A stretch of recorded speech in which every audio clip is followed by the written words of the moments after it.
पृथ्वी के पास एक डायमंड से लबालब ग्रह है। ये पृथ्वी को रिच बना सकता है। क्या ऐसा वाकई हो सकता है? कौन सा ग्रह है ये? क्या अर्थ से वाकई साइंटिस्ट वहां जाके डायमंड निकाल सकते हैं? इन सब के बारे में जानेंगे। अगर आपने चैनल को सब्सक्राइब नहीं किया है तो जरूर से कर दीजिए। मरकरी, जी हाँ दोस्तों, बुध हमारे सोलर सिस्टम का सबसे छोटा और सूर्य के सबसे करीब प्लेनेट है।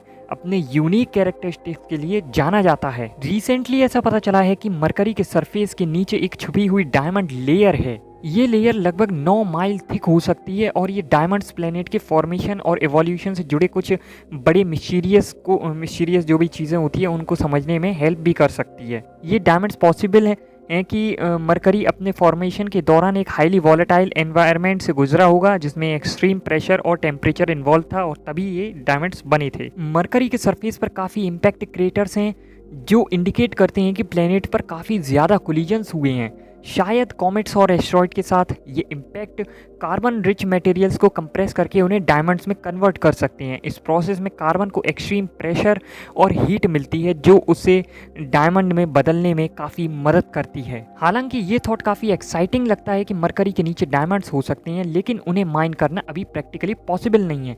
मरकरी का एनवायरनमेंट एक्सट्रीम है। यहाँ का टेम्परेचर दिन में 800 डिग्री फ़ारेनहाइट से ज़्यादा होता है और रात को -330 डिग्री फ़ारेनहाइट तक गिर सकता है। इसके अलावा मरकरी पर माइनिंग इंफ्रास्ट्रक्चर एस्टेब्लिश करना अभी तक एक बहुत ही कठिन टास्क है क्योंकि प्लेनेट का एटमॉस्फेयर बहुत थिन है। सूर्य के करीब होने की वजह से यहाँ हैवी सोलर रेडिएशन और सोलर विंड्स का एक्सपोजर होता है और ये डिस्कवरी मरकरी के कुछ मिस्ट्रीज को सॉल्व करने में हेल्प कर सकती है, स्पेशली उसके पेक्यूलियर मैग्नेटिक फील्ड और कंपोजिशन के रिगार्डिंग। मरकरी का मैग्नेटिक फील्ड काफ़ी वीक है, लेकिन अब तक इसके ओरिजिन को लेकर साइंटिस्ट के पास कोई सॉलिड एक्सप्लेनेशन नहीं थी। मरकरी के कोर में आयरन का एक सिग्निफिकेंट अमाउंट होने की पॉसिबिलिटीज़ है, लेकिन ये कम्प्लीटली सॉलिडिफाइड नहीं हुआ है। साइंटिस्ट मान रहे हैं कि ये डायमंड्स मरकरी के मैग्नेटिक फील्ड और कोर डायनेमिक्स के ऊपर भी कुछ इम्पैक्ट डाल रहे होंगे। डायमंड्स के प्रेजेंस से प्लेनेट का इंटीरियर स्ट्रक्चर और कोर कंपोजिशन कैसे इवॉल्व हुआ होगा, इस पे न्यू इंसाइट्स मिल सकती हैं। मरकरी, जो हमारे सोलर सिस्टम का एक छोटा और जियोलॉजिकली इनएक्टिव प्लेनेट है, अपनी वीक मैग्नेटिक फील्ड और कुछ और रेयर फीचर्स के लिए जाना जाता है। मरकरी के सरफेस पर डार्क पैचेस हैं जो नासा के मैसेंजर मिशन के थ्रू आइडेंटिफाई किए गए थे और इन्हें ग्रेफाइड कहा गया। मरकरी के अंदर हाई कार्बन कंटेंट होने का आइडिया है। साइंटिस्ट को इस प्लेनेट के इंटीरियर को लेकर क्यूरियस बनाए हुए है। ये साइंटिस्टों का मानना है कि मरकरी के फॉर्मेशन के दौरान ये भी वैसे ही प्रोसेस से गुजरा होगा जैसे दूसरे टेरेस्ट्रियल प्लैनेट्स जैसे कि अर्थ, मार्स और वीनस। जब मरकरी बना तो शुरुआत में ये एक मोल्टेन यानी पिघली हुई स्टेट में था जिसे हम मैग्मा ओशियन कहते हैं। इस ओशियन में मेनली सिलिकेट और कार्बन प्रेजेंट थे। जैसे जैसे ये मैग्मा ओशियन कूल होना शुरू हुआ, मेटल्स जो इस ओशियन में प्रेजेंट थे वो कोगुलेट यानी एक जगह इकट्ठा होने लगे और एक सेंट्रल कोर बना। ये कोर प्लेनेट के एक सेंटर में सेटल हो गया। बचे हुए मैग्मा ओशियन ने कूल होते होते मरकरी के मिडिल मेंटल और आउटर क्रस्ट को बनाया। रिसर्चर्स पहले ये सोचते थे कि मरकरी के मेंटल में टेम्परेचर और प्रेशर की कंडीशन सिर्फ इतनी हाई थी कि कार्बन्स को ग्रेफाइड में बदलने के लिए सिग्निफिकेंट थे। उसी के बाद तो होता है कि जब और ज़्यादा उसे हीट वगैरह और प्रेशर मिलता है तब वो डायमंड में बदल जाता है।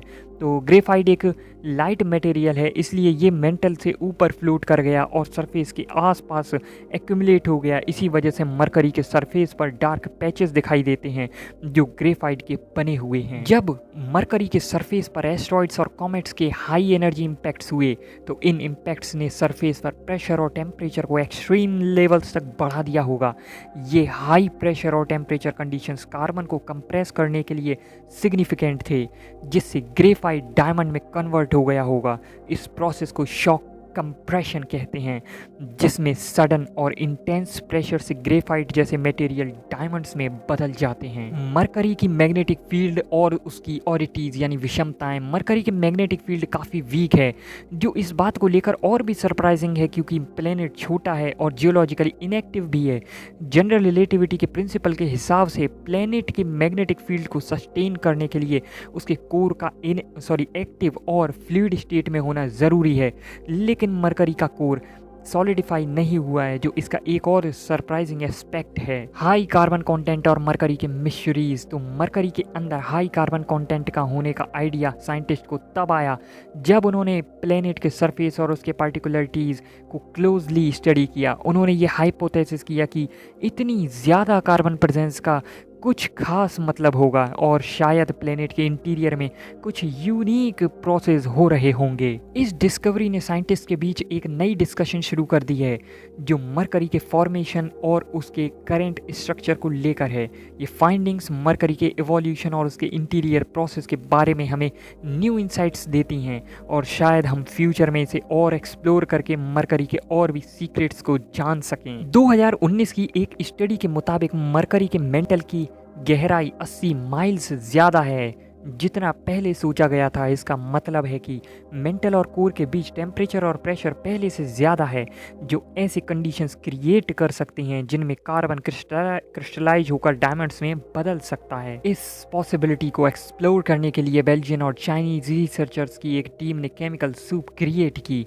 इस टीम में लिन भी शामिल थे। इस सूप में आयरन, सिलिका और कार्बन मिक्स किया गया है जो मरकरी के इन्फेंट स्टेज में उसके मैग्मा ओशन के कंपोजिशन से मिलते जुलते हैं।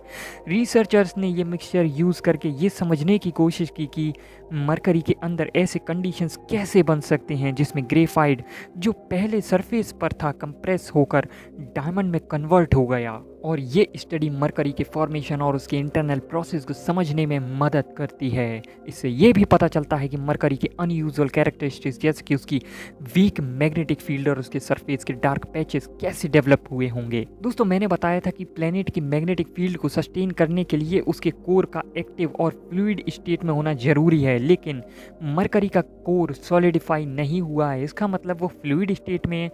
तो फिर हम कैसे कह सकते हैं कि ये एक सरप्राइजिंग चीज़ है। अगर मरकरी का कोर सॉलिडिफाई नहीं हुआ है, इसका मतलब है कि वो फ्लूइड स्टेट में है। प्लेनेटरी मैग्नेटिक फील्ड को सस्टेन करने के लिए कोर का फ्लूइड होना ज़रूरी है।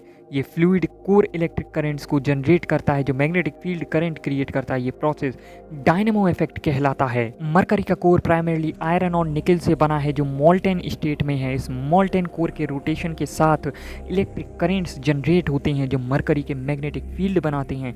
मरकरी के छोटे साइज और ठंडे सरफेस के बावजूद इस प्लेनेट का कोर पूरी तरीके से सॉलिडिफाई नहीं हुआ है, जो एक सरप्राइजिंग बात है। इसका मतलब ये है कि मरकरी के कोर में अभी भी कुछ रेसिडुअल हीट बचा हुआ है जो इसे मोल्टेन या फ्लूइड स्टेट में रखता है। ये हीट प्लेनेटरी फॉर्मेशन के वक्त से बची हुई हो सकती है या फिर रेडियो एक्टिव डीके के कारण जनरेट होती है। फ्लूइड कोर होने के कारण ही मरकरी अपनी वीक लेकिन एग्जिस्टेंट मैग्नेटिक फील्ड को मेंटेन कर पा रहा है। हमने इसे सरप्राइजिंग इसलिए कहा था क्योंकि मरकरी का साइज छोटा है और सूर्य के करीब होने के कारण अपनी इंटरनल हीट जल्दी लूज कर चुका होगा। टिपिकली छोटे प्लैनेट्स जैसे मरकरी का कोर टाइम के साथ सॉलिडिफाई हो जाता है क्योंकि उसके पास इतना मास और हीट रिटेन करने की कैपेसिटी नहीं होती है जितना कि बड़े प्लैनेट्स में होती है। इसलिए इतना लंबे समय तक मरकरी का कोर फ्लूइड स्टेट में रहना अनएक्सपेक्टेड था।